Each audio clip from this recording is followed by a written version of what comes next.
If you're getting the couldn't refresh feed error on Instagram, here's how to fix it in just a few simple steps.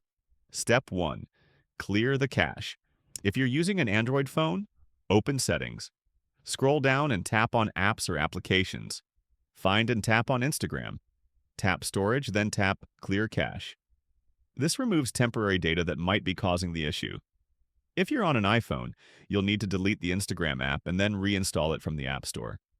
This automatically clears the cache. Step 2. Update the Instagram app. Go to the Google Play Store or the App Store. Search for Instagram. If you see an Update button, tap it to install the latest version. Outdated versions can cause bugs like this, so keeping your app updated is important. Step 3. Restart your device. Sometimes a quick restart can solve the issue. Press and hold the power button.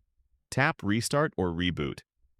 Once your phone is back on, open Instagram and check if the feed loads. Check your internet connection.